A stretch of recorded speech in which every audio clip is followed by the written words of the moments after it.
शिकवा शिकायत बाई प्रेमचंद।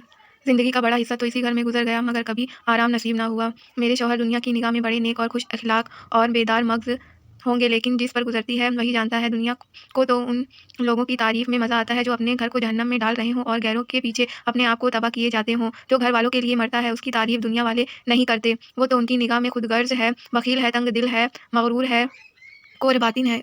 इसी तरह जो लोग बाहर वालों के लिए मरते हैं उनकी तारीफ़ घर वाले क्यों करने लगे। अब इन्हीं को देख लीजिए, सुबह से शाम तक मुझे परेशान किया करते हैं। बाहर से कोई चीज़ मंगवाओ तो ऐसी दुकान से लाएँगे जहाँ से कोई ग्राहक भूल कर भी ना लाता हो। ऐसी दुकान पर ना चीज़ अच्छी मिलती है, ना वज़न ठीक होता है और ना दाम ही मुनासिब। ये नक़ाइज़ ना होते तो वो दुकान ही क्यों होती। इन्हें ऐसी ही दुकानों से सौदा सल्फ़ खरीदने का मर्ज़ है। बारहा कहा है किसी चलती हुई दुकान से चीज़ लाया करो, वहाँ माल ज़्यादा खपता है। ऐसी ताज़ा इसलिए ताज़ा माल आता रहता है, मगर नहीं, टटपुंजियों से उनकी हमदर्दी है, वो उन्हें उल्टे उस तरह से मोड़ते हैं। गेहूँ लाएँगे तो सारे बाज़ार से ख़राब भुना हुआ, चावल ऐसा मोटा कि बैल भी ना पूछे।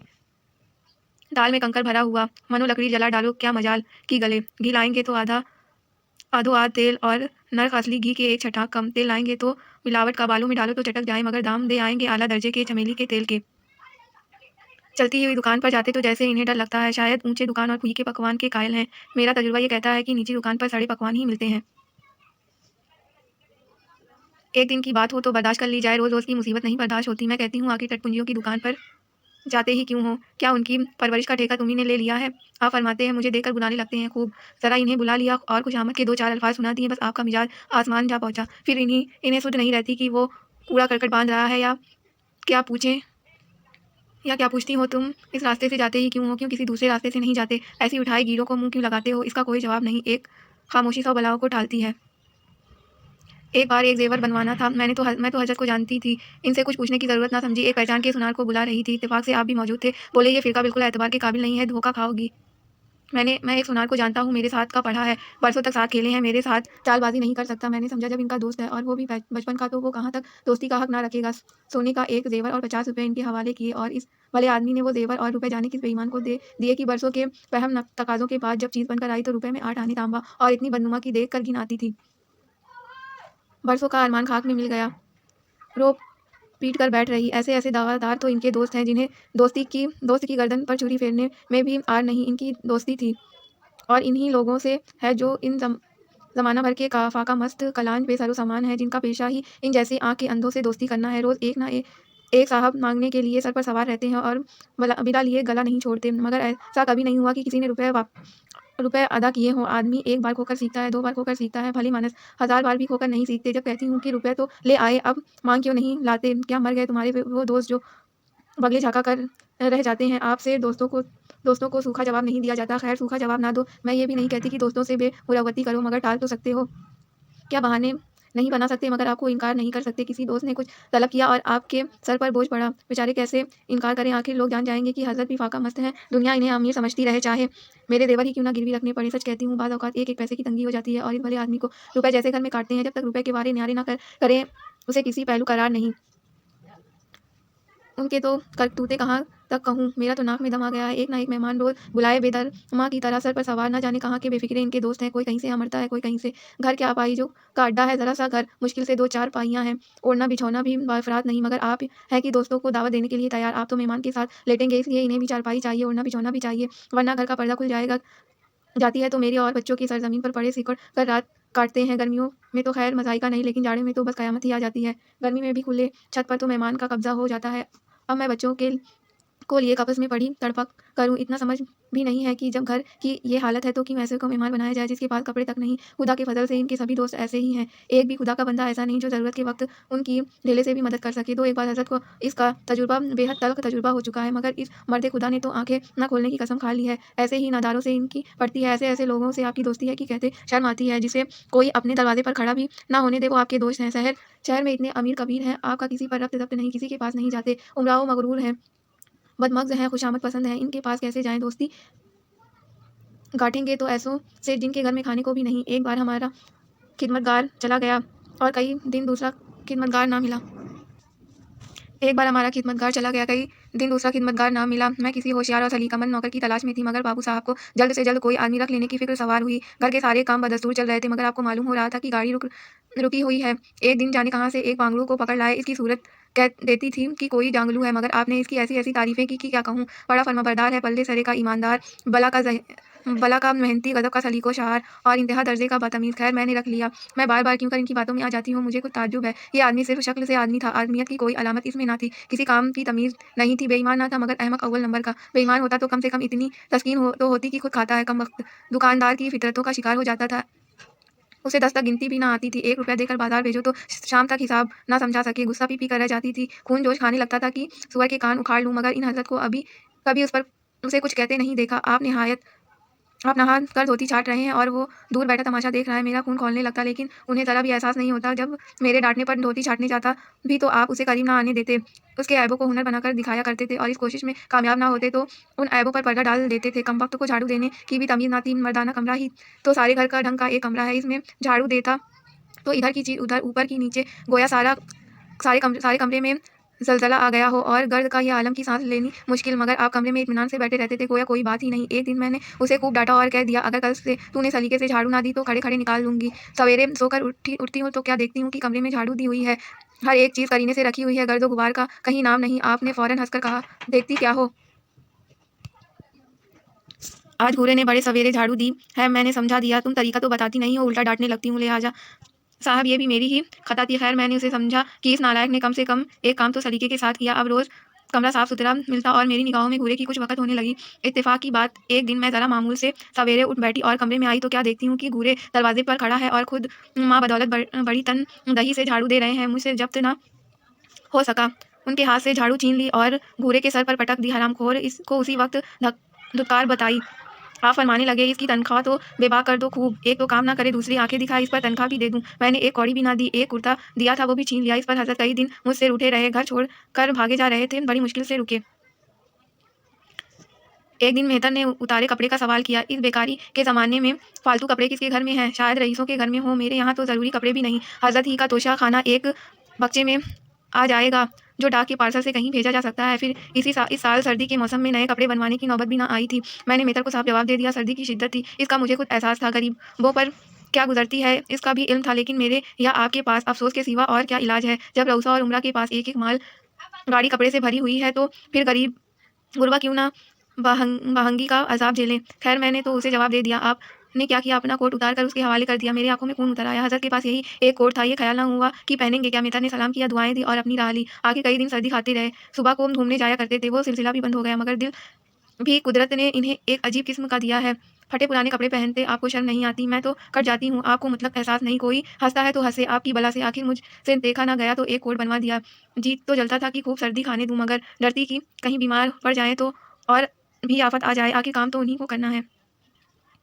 ये अपने दिल में समझते होंगे कि मैं कितना नेक नफ्स और मुनकसरुल मिजाज हूँ। शायद इन्हें उन औसाफ पर नाज़ हो। मैं इन्हें नेक नफ्स नहीं समझती हूँ। ये सादा लोही है, सीधी सादी हिमाकत। जिस मेहतर को आपने अपना कोट दिया, उसको मैंने कई बार रात को शराब के नशे में बदमज़ झूमते देखा है और आपको दिखा भी दिया है। तो फिर दूसरों की कचरवी का ताउन हम क्यों करें? अगर आप नेक नफ्स और क़यास होते तो घर वालों के लिए भी फ़याज़ाना बर्ताव करते, या सारी फ़याज़ी बाहर वालों के लिए ही मखसूस है। घर वालों को इसका अश्र अशीर भी ना मिले। चाहे इतनी उम्र गुज़र गई, मगर इस शख़्स ने कभी अपने दिल में मेरे लिए एक सौगात भी ना खरीदी। बेशक जो चीज़ तलब करो उसे बाज़ार से लाने में इन्हें कलाम नहीं, मुतलक उज़्र नहीं, मगर रुपया भी दे दूँ ये शर्त है। इन्हें खुद भी कभी तौफ़ीक नहीं होती।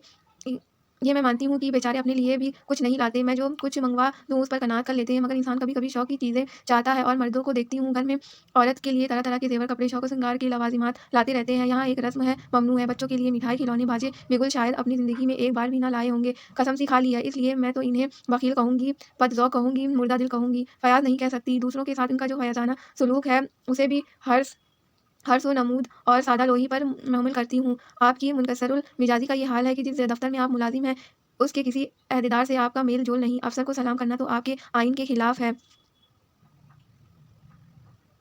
नज़र या डाली तो दूर की बात है, अव्वल तो कभी किसी अफ़सर के घर जाते ही नहीं। इसका ख़ामियाज़ा आप ना उठाएँ तो कौन उठाए? औरों की रियायती छुट्टियाँ मिलती हैं, आपकी तनख्वाह कटती है। औरों की तरक्कियाँ होती हैं, आपको कोई पूछता नहीं। हाज़िरी में 5 मिनट भी देर हो जाए तो जवाब तलब हो जाता है। बेचारे जी तोड़ काम करते हैं, कोई पेचीदा मुश्किल काम आ जाए तो उन्हीं के सर मुँण्ढा जाता है। इन्हें मुतलक उज़्र नहीं। दफ़्तर में इन्हें घिस्सू-पिट्टू वग़ैरह के खिताबात मिले हुए हैं, मगर मंज़िल कितनी ही दुश्वार तय करे, इनकी तकदीर में वही सूखी घास लगी लिखी हुई है। ये इंकसार नहीं है, मैं तो इसे ज़माना शनासी का नकदान कहती हूँ। आखिर क्यों कोई शख्स आपसे खुश हो? दुनिया में मुरव्वत और रवादारी से काम चलता है। अगर हम किसी से खींचे रहें तो कोई वजह नहीं कि वो हमसे ना खींचा रहे। फिर जब दिल में कबीदगी होगी तो वो दफ्तरी ताल्लुकात में ज़ाहिर हो जाती है। जो मातहत अफ़सर को खुश रखने की कोशिश करता है, जिसकी ज़ात से अफ़सर को कोई फ़ायदा पहुँचता है, जिस पर एतबार होता है, उसका लिहाज़ वो लाज़मी तौर पर करता है। ऐसे बेगर्ज़ों से क्यों किसी को हमदर्दी होने लगी? अफ़सर भी इंसान हैं, इनके दिल में जो एजाज़ व इम्तियाज़ की हवस होती है वो कहाँ पूरी हो जब इसके मातहत ही फ़र्ट रहें। आपने जहाँ मुलाज़मत की वहाँ से निकाले गए। कभी किसी क दफ़्तर में साल 2 साल से ज़्यादा ना चले या तो अफ़सरों से लड़ गए या काम की शिकायत कर बैठे।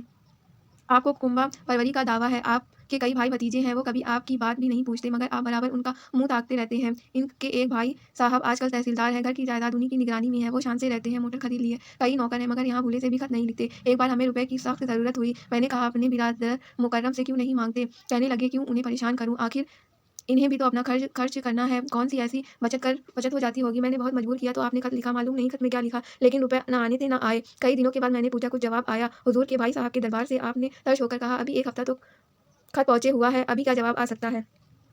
1 हफ्ता और गुज़र गया। अब आपका ये ख़्याल है कि मुझे कोई बात करने का मौका नहीं अता फ़रमाते, इतने बशाश नज़र आते हैं कि क्या कहूँ। बाहर से आते हैं तो खुश-खुश, कोई ना कोई शगुफ़ा लिए हुए, मेरी खुशामद भी खूब हो रही है, मेरे मायके वालों की भी तारीफ़ हो रही है। मैं हज़रत की चाल समझ रही हूँ, ये सारी दिलजोइयाँ महज़ इसलिए थी कि आपके बिरादरम मुकर्रम के मुताल्लिक़ कुछ पूछ ना बैठूँ। सारी मिल्की माली, अख़लाक़ी, तमदनी मसाइल मेरे सामने बयान किए जा रहे हैं, इतनी तफ़सील और शरह के साथ कि प्रोफ़ेसर भी दंग रह जाए, महज़ इसलिए कि मुझे इस अम्र की बाबत कुछ पूछने का मौका ना मिले। लेकिन मैं कब चूकने वाली थी, जब पूरे 2 हफ़्ते गुज़र गए और बीमा कंपनी के रुपए रवाना करने की तारीख़ मौत की तरह सर पर आ पहुँची। मैंने पूछा क्या हुआ?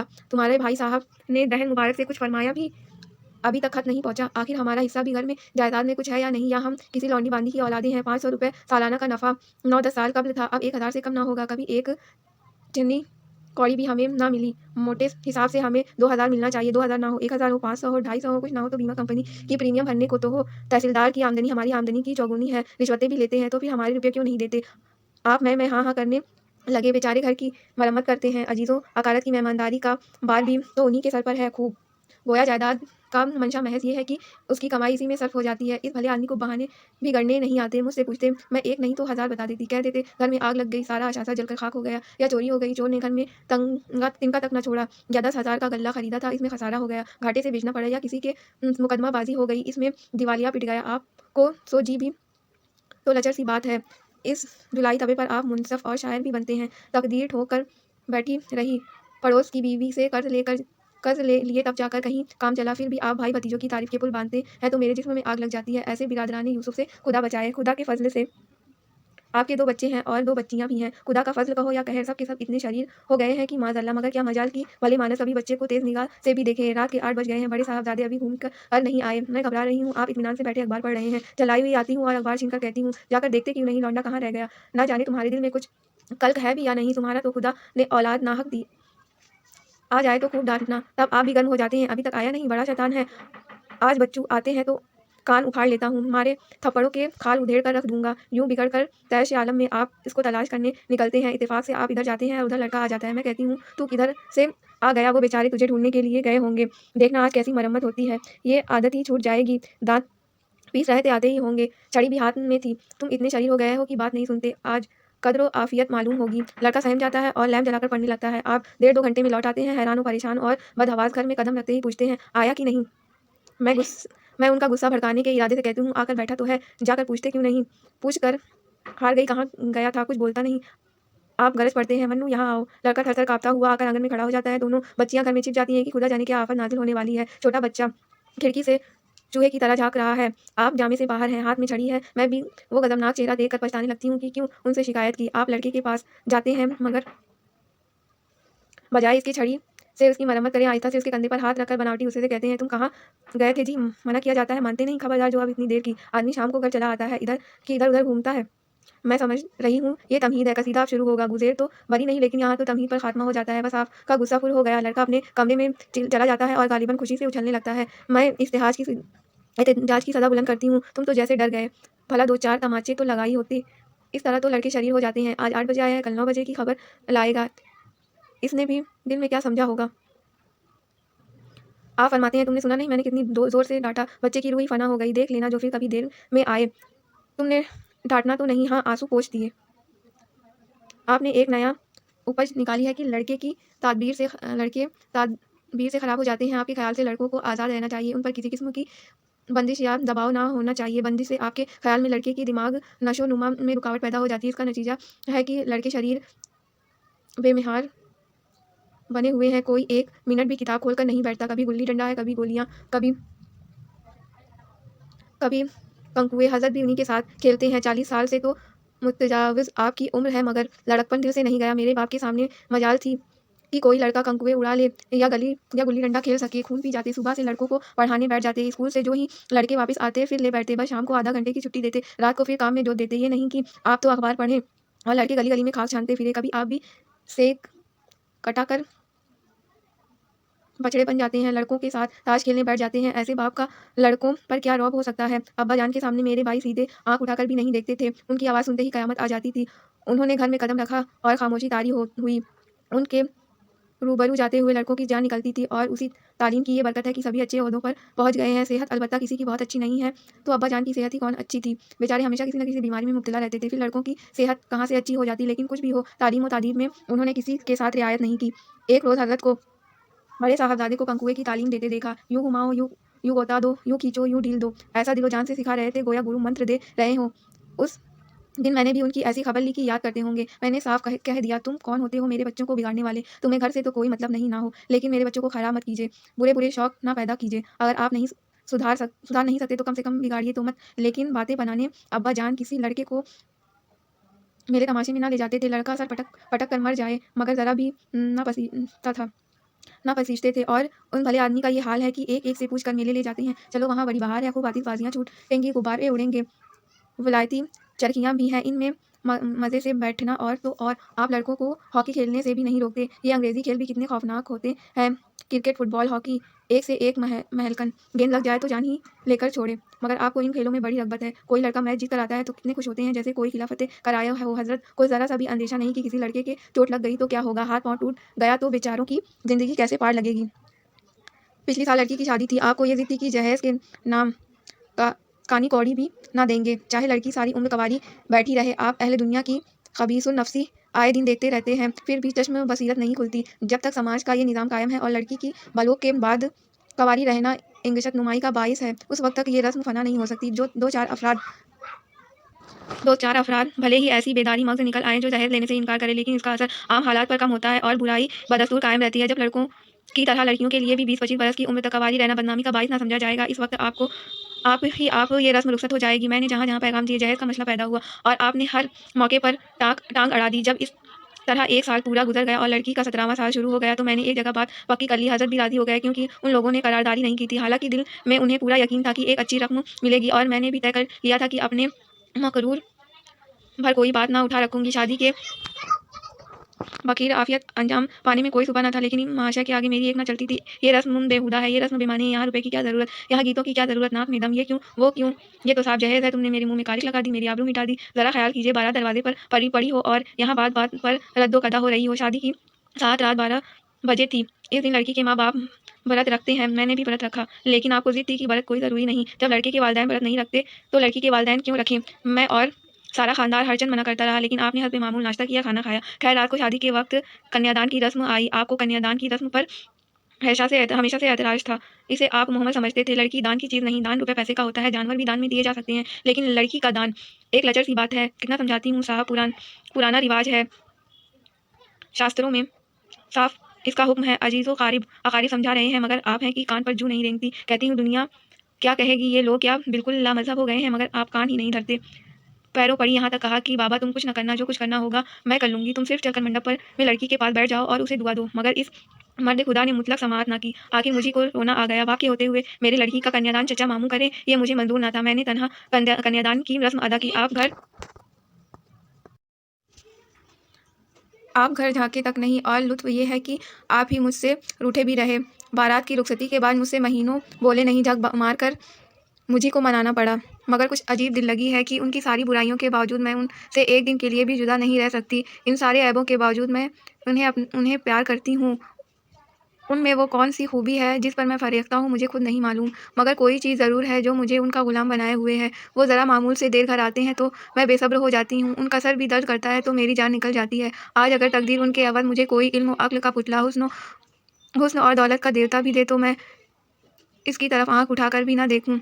ये फ़र्ज़ की बेड़ियाँ नहीं, हरगिज़ नहीं, ये रवाजी वफ़ादारी भी नहीं, बल्कि हम दोनों के फ़ितरतों में कुछ ऐसी रवादारियाँ, कुछ ऐसी सलाहियतें पैदा हो गई हैं कि गोया किसी मशकन के किसी मशीन के कल-पुर्ज़ों की तरह घिस-घिसा कर फ़िट हो गए हों और एक पुर्ज़े की जगह दूसरा पुर्ज़ा काम ना दे सके, चाहे वो पहले कितनी ही सुडौल, नया और खुशनुमा क्यों ना हो। जाने हुए रास्ते से हम बेखौफ आँखें बंद किए चले जाते हैं। इस पर नसीब वो फ़राज़ के मोड़ और घुमाव अब हमारी आँखों में समाये हुए हैं। इसके बरक्स किसी अनजाने रास्ते पर चलना कितना ज़हमत का बाइस हो सकता है। कदम-कदम पर गुमराह हो जाने के अंदेशे, हर लम्हा चोर और रज़न का खौफ, बल्कि शायद आज मैं उनकी बुराइयों को खूबियों से तब्दील करने पर भी तैयार नहीं।